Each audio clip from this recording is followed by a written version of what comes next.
प्रशांत किशोर की ज़रूरत क्यों पड़ी?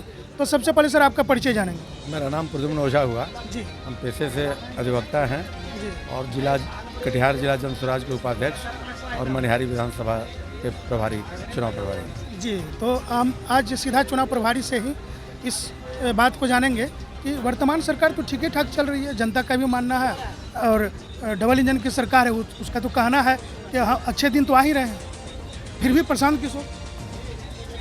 जी, बात यह है कि प्रशांत जी जैसा बताते हैं और हम यह जानते हैं कि सरकारें तो चलती ही रहती हैं, लेकिन यह एक लोक कल्याणकारी राज्य है भारत। भारत का संविधान इसको वेलफेयर स्टेट डिक्लेयर करता है। सरकार चलाना महत्वपूर्ण नहीं है लोकतंत्र में जितना कि देश चलाना है, और देश किसी डबल इंजन और किसी से नहीं चलेगा। जहाँ तक सरकार की कुशलता की बात है, तो आपने देखा कि विपरीत परिस्थितियों में जब राबड़ी जी को मुख्यमंत्री बनना पड़ा तो सीधे किचन से निकलकर वो मुख्यमंत्री आवास में चली गई और सरकार उनकी भी चली। हाँ, यही तो है प्रजातंत्र जो है, व्यवस्था है कि मूर्खों का शासन है, ऐसा एक आर्टिकल है संविधान में। तो उनका कहीं ना कहीं लालू जी जो इनका पूरा लाभ उठाए। नहीं, संविधान में ऐसा कोई आर्टिकल नहीं है जी कि प्रजातंत्र मूर्खों का शासन है। एक विद्वान का यह विचार था, प्रजातंत्र का मूल सिद्धांत जो पूरे दुनिया में सर्वमान्य है वह यह है कि प्रजातंत्र जो होता है वह जनता के लिए है, जनता के द्वारा है और जनता को समर्पित। प्रशांत जी जैसा आपको बताते हैं और पूरे घूम कर उन्होंने कहा कि पूरे हिंदुस्तान में लगभग 10 राज्यों में उन्होंने सरकार बनाने में विभिन्न राजनीतिक दलों का सहयोग किया। भारत की सरकार मोदी जी के नेतृत्व में बनाने में सहयोग किया।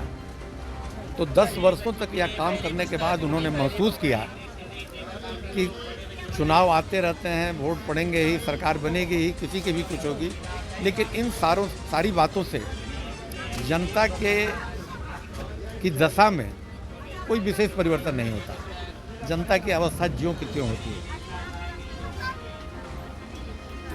जैसा कि आप जानते हैं कि 1965 तक, आज़ादी के बाद 1965 तक भारत देश के अग्रणी 5 राज्यों में बिहार था, लेकिन 1990 में जब लालू जी ने सत्ता संभाली उस समय भी बिहार सबसे निचले पायदान पर था हिंदुस्तान के राज्यों में। खास करके शिक्षा के दर में तो काफ़ी नीचे था। सभी में 28वें नंबर पर, 90 में भी था, आज भी नीतीश जी के सुशासन में भी वह उसी अवस्था में है। तो इन सारी बातों ने प्रशांत जी को सोचने पर विवश किया कि यह परिवर्तन, जनता का शासन और जनता के लिए शासन, जो प्रजातंत्र का और आदर्श लोकतंत्र की परिभाषा है, वह कैसे कायम हो। इसके लिए यह सोचना होगा और इसमें एक व्यवस्था में पूरी तरह बदलाव करना होगा, और यह बदलाव तभी संभव है जबकि हर नागरिक जागरूक बने, अपने अधिकारों के प्रति सचेत रहे। इसलिए वो बार बार कहते हैं कि नेताओं के बेटों के लिए नहीं, अपने बेटे के लिए आप कीजिए, उनके रोजगार कीजिए। यानी कि वो साफ बताते हैं कि आप जिन बातों को ध्यान में रखकर मतदान करेंगे, सरकार चुनेंगे, वह निश्चित रूप से आपकी और आपकी बातों की चिंता करेगी। यह सही है कि सड़कें बनी, बिजली आई, सब आई, लेकिन इसी का ढिढोरा हम कब तक पीटते रहेंगे। मंदिर भी बन गया, मंदिर भी बना, लेकिन इतना ही काफ़ी नहीं है विकास के लिए। यह विकास वह तब माना जाएगा जबकि हर व्यक्ति अपने घर में सुख चैन से अपनी रोजी रोटी का इंतजाम कर रहा है। तो इन सारी बातों ने प्रशांत जी को प्रेरित किया और इसके कारण जागरूक करने के लिए उन्होंने पदयात्रा शुरू की।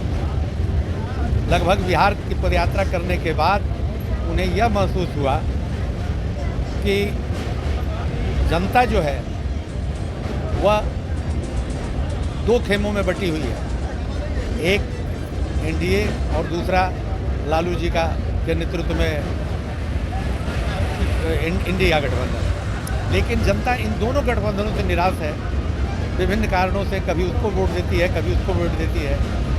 तो उनको लगा कि जनता ने एक विकल्प की मांग की।